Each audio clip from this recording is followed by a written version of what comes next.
আসসালামু আলাইকুম প্রিয় শিক্ষার্থী বন্ধুরা, সবাইকে মেহেদি আরিফ থেরাপিউটিক ইংলিশ মেটে স্বাগত জানাচ্ছি। কেমন আছে সবাই? আশা রাখছি মহান আল্লাহর অশেষ রহমতে সবাই অনেক অনেক ভালো আছো এবং সুস্থ আছো। আমাদের আজকের আলোচনার বিষয়বস্তু অবজেক্ট বা কর্ম। আমরা বেশিরভাগ ক্ষেত্রে সাবজেক্ট, অবজেক্ট এবং এক্সটেনশন এই তিনটি বিষয়কে গুলিয়ে ফেলি। যাতে করে আমরা গুলিয়ে না ফেলি, সে কারণে আমাদের আজকের ক্লাসের আয়োজন। আমরা কথা না বাড়িয়ে সরাসরি আমাদের আলাপচারিতায় ফিরে যাচ্ছি। বন্ধুরা, অবজেক্ট মানে হলো কর্ম। অবজেক্ট কি? অবজেক্ট হলো কর্ম। এখন অবজেক্ট কি কি প্রশ্নের উত্তর দিবে? অবজেক্ট হলো কি, কাকে এবং কাদেরকে, এই তিনটি প্রশ্নের উত্তর দেয়। তাহলে সেন্টেন্সের যে অংশটি কি, কাকে এবং কাদেরকে এই তিনটি প্রশ্নের উত্তর দেয় তার নাম হলো অবজেক্ট।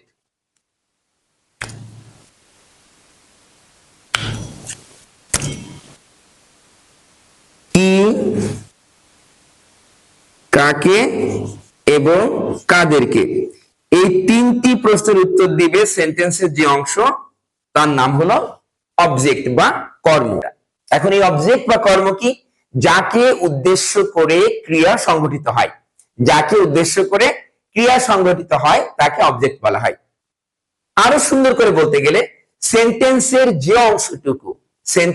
যে অংশটুকু কি, কাকে এবং কাদেরকে এই তিনটি প্রশ্নের উত্তর দিবে। কি, কাকে এবং কাদেরকে এই তিনটি প্রশ্নের উত্তর দিবে সেন্টেন্সের যে অংশটুকু, তাকে আমরা অবজেক্ট বলবো। কি, কাকে এবং কাদেরকে। আমি প্রত্যেকটার আলাদা আলাদা করে উদাহরণ দিয়ে এই বিষয়কে একেবারে স্পষ্ট করে দিচ্ছি। প্রথমে আমি যদি একটা উদাহরণ দিই, আই নো ইংলিশ।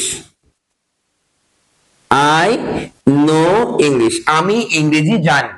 এখানে কি কি অংশ পাচ্ছি? আমরা একটা সাবজেক্ট পাচ্ছি আই, কে জানে, আমি। এবার নো হলো ভার্ব, নো হলো জানা, এটা হলো ক্রিয়া। আর ইংলিশ হলো আমাদের এই বাক্যের অবজেক্ট। আর এই ইংলিশটি কোন প্রশ্নের উত্তর দিচ্ছে? এখানে কি দ্বারা প্রশ্নের উত্তর দিচ্ছে। তো আমরা আগে জেনেছি যে কি দ্বারা প্রশ্নের উত্তর দিলে তাকে আমরা অবজেক্ট বলবো। আর একটা বিষয় জানিয়ে রাখি, অবজেক্ট সব সময় ভার্বের পরে বসে। অবজেক্ট সব সময় ভার্বের পরে বসে। তাহলে ভার্বের পরে এই অংশটুকু বসে কি, কাকে, কাদেরকে দ্বারা প্রশ্নের উত্তর দিবে। তো আমরা একদম একটা ভেরি বিগিনিং আমরা একটা এক্সাম্পল দিয়েছি আই নো ইংলিশ, এবং সেখানে আমরা জানার চেষ্টা করেছি যে ইংলিশ কিভাবে অবজেক্ট হয় এবং এটি কোন প্রশ্নের উত্তর দিয়েছে। এটি কিন্তু কি দ্বারা প্রশ্নের উত্তর দিয়েছে। এবার আমরা কাকে দ্বারা প্রশ্নের একটা এক্সাম্পল দিই। They know me. They know me, তারা আমাকে চেনে। এখানে কি কি অংশ আছে? সাবজেক্ট, নো হলো ভার্ব, মি হলো অবজেক্ট। এইখানে আমাদের মি কিন্তু কাকে দ্বারা প্রশ্নের উত্তর দিচ্ছে? কাকে দ্বারা প্রশ্নের উত্তর দিচ্ছে? দে নো মি, তারা আমাকে চেনে। তারা কাকে চেনে? আমাকে চেনে। তাহলে এই বাক্যের এই মি হলো অবজেক্ট এবং এটি কাকে দ্বারা প্রশ্নের উত্তর দিয়েছে। এবার আসি আমরা কাদেরকে দ্বারা প্রশ্নের উত্তর কিভাবে হয়। We helped them. We helped them, আমরা তাদেরকে সহযোগিতা করেছিলাম। আমরা কাদেরকে সহযোগিতা করেছিলাম? আমরা তাদেরকে সহযোগিতা করেছিলাম। এইখানে আমরা কি কি পাচ্ছি? উই হলো আমাদের সাবজেক্ট, হেল্পড হলো আমাদের ভার্ব এবং দেম হলো আমাদের অবজেক্ট। আর এই দেম অংশটুকু কিন্তু এখানে কাদেরকে দ্বারা প্রশ্নের উত্তর দিয়েছে? কাদেরকে। তাহলে উই হেল্প দেম, আমরা তাদেরকে সহযোগিতা করেছিলাম। কাদেরকে সহযোগিতা করেছিলাম? তাদেরকে। তাহলে এখানে আমাদের দেম হবে অবজেক্ট। তো আমরা কিন্তু একটা বিষয় স্পষ্ট করেই সবাই বুঝে গিয়েছি যে ভার্বের পরের অংশ হলো অবজেক্ট, ভার্বের পরের অংশ অবজেক্ট, ভার্বের পরের অংশ অবজেক্ট, এবং তারা কি, কাকে, কাদেরকে দ্বারা প্রশ্নের উত্তর দিয়েছে। কিন্তু যদি অন্যভাবে আমরা কোনো সেন্টেন্স লিখি যেখানে কিনা কোনো অবজেক্ট নেই, আমরা কিভাবে বুঝতে পারবো যে ওখানে অবজেক্ট নেই? তারও একটা উদাহরণ দিয়ে দিচ্ছি। এই অংশটুকু আমরা একটু মুছে নিয়ে আমরা সেই উদাহরণের দিকে এখন আস্তে আস্তে এগিয়ে যাব।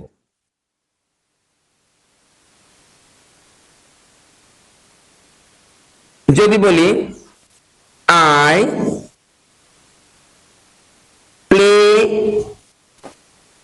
Play in the field. I play in the field, আমি মাঠে খেলি। এখানে আই হলো সাবজেক্ট, প্লে হলো ভার্ব। ইন দ্য ফিল্ড কিন্তু কি, কাকে, কাদেরকে দ্বারা প্রশ্নের উত্তর দিচ্ছে না। ইন দ্য ফিল্ড মানে মাঠে, কোথায়, ইন দ্য ফিল্ড। তাহলে এটি কিন্তু কোথায় দ্বারা প্রশ্নের উত্তর দিয়েছে, কোথায় দ্বারা প্রশ্নের উত্তর দিচ্ছে, এটা কোথায়। এখন কোথায় দ্বারা প্রশ্নের উত্তর দিলে কিন্তু সেটি অবজেক্ট হবে না, সেটি আবার হয়ে যাবে এক্সটেনশন। মনে থাকবে বন্ধুরা, এটি কিন্তু অবজেক্ট নয়। অবজেক্ট হওয়ার শর্ত হলো ভার্বের পরে অবজেক্ট বসবে, কিন্তু সেটি অবশ্যই কি, কাকে, কাদেরকে, এই তিনটি প্রশ্নের উত্তর দিতে সক্ষম হবে। আর যদি তারা ব্যর্থ হয় উত্তর দিতে, ব্যর্থ হওয়ার কারণে তারা হয়ে যাবে এক্সটেনশন। আরো একটা উদাহরণ দিই।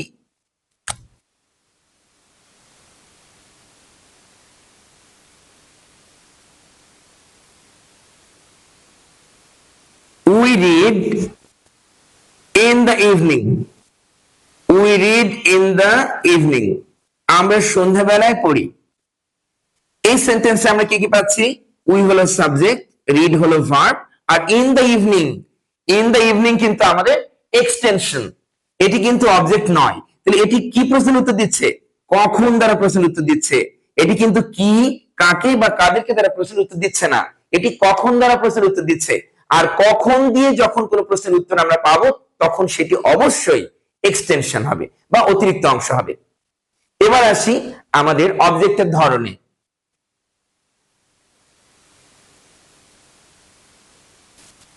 সাধারণত আমরা দুই ধরনের অবজেক্ট পেয়ে থাকি, দুই ধরনের অবজেক্ট আমরা পেয়ে থাকি। তার কি আমরা একটু জেনে নিচ্ছি এখন। একদম প্রথম অবজেক্টের নাম হলো ডিরেক্ট অবজেক্ট, কেউ কেউ আবার ডাইরেক্ট বলে, অ্যাকশন অ্যাকশন, ডাইরেক্ট অ্যাকশন, ঠিক এরকম। তো এটাকে আমরা ডিরেক্ট অবজেক্ট বলতে পারি বা ডাইরেক্ট অবজেক্ট বলতে পারি। আরেকটার নাম হলো ইনডিরেক্ট অবজেক্ট বা ইনডাইরেক্ট অবজেক্ট।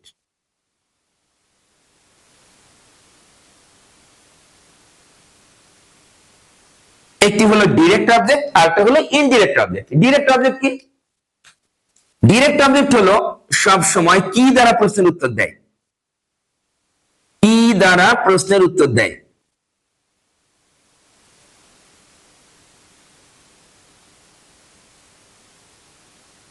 ডিরেক্ট অবজেক্ট সব সময় কি দ্বারা প্রশ্নের উত্তর দেয়। একইভাবে আমরা যখন ইনডিরেক্ট অবজেক্টের কথা বলবো, ইনডিরেক্ট অবজেক্ট কি করবে? এটি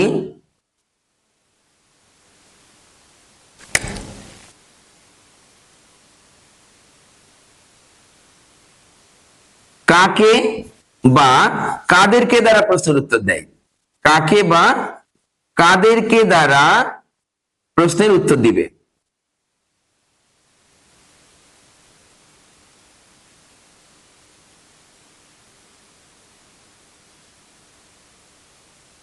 এটি কি করবে? কাকে বা কাদেরকে দ্বারা প্রশ্নের উত্তর দেয়। আমি এটির এই দুটি অবজেক্টের একটি চমৎকার উদাহরণ দিই, উদাহরণ দেওয়ার মধ্য দিয়ে এটিকে আরো পরিষ্কার করছি। তাহলে আমরা শুরুতে পেলাম কি, যে অবজেক্ট হলো দুই ধরনের, একটি ডিরেক্ট অবজেক্ট আর একটা হলো ইনডিরেক্ট অবজেক্ট। ডিরেক্ট অবজেক্ট মানে কি করবে? এটি কি দ্বারা প্রশ্নের উত্তর দিবে। আর ইনডিরেক্ট অবজেক্ট অবশ্যই কাকে বা কাদেরকে দ্বারা প্রশ্নের উত্তর দিবে। আমি একটি উদাহরণ দিচ্ছি।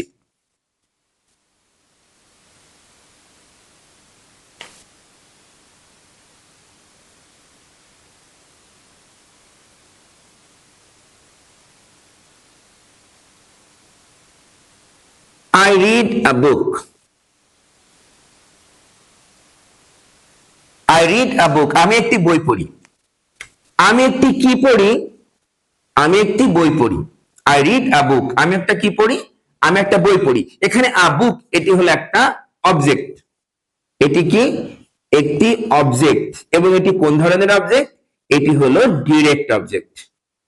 কেন এটি ডিরেক্ট অবজেক্ট? কারণ এটি কি দ্বারা প্রশ্নের উত্তর দিয়েছে। তাহলে কি দ্বারা প্রশ্নের উত্তর দিলে সেটি অবশ্যই হবে ডিরেক্ট অবজেক্ট।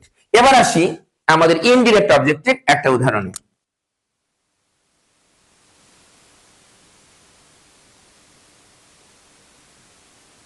দে সাপোর্ট আস। দে সাপোর্ট আস, তারা আমাদেরকে সমর্থন করে। এই সেন্টেন্সে আমরা দেখতে পাচ্ছি একটি অবজেক্ট, সেই অবজেক্টের নাম কি? আস। আস এখানে কোন প্রশ্নের উত্তর দিচ্ছে? কাদেরকে? কাদেরকে চেনে তারা? আমাদেরকে চেনে।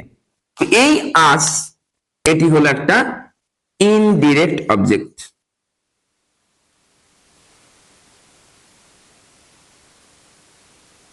আশা করি শিক্ষার্থী বন্ধুরা তোমরা এটা বুঝতে পেরেছো, কিন্তু সমস্যাটা কোথায় জানো? সমস্যাটা হলো যে দুটি অবজেক্ট যখন সেন্টেন্সে বসবে তখন কোন অবজেক্ট আগে হবে আর কোনটা পরে হবে, সেটি কিন্তু একটি গুরুত্বপূর্ণ বিষয়।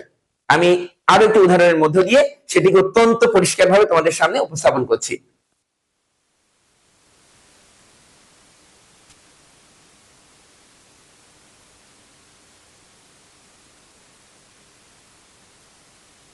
মিস্টার আব্দুল বাড়ি, মিস্টার আব্দুল বাড়ি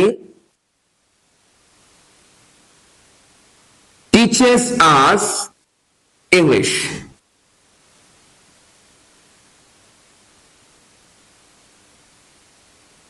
মিস্টার আব্দুল বাড়ি টিচেস আস ইংলিশ। জনাব আব্দুল বাড়ি আমাদেরকে ইংরেজি শেখান। এই সেন্টেন্সটিতে কিন্তু আমরা দুটি অবজেক্ট পাচ্ছি।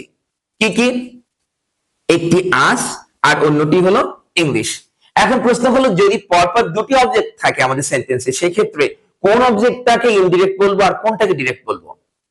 একদমই প্রথম যে অবজেক্টটা থাকবে এই অবজেক্টটা হলো ইনডিরেক্ট অবজেক্ট, আর শেষে যে অবজেক্টটি থাকবে তার নাম হলো ডিরেক্ট অবজেক্ট।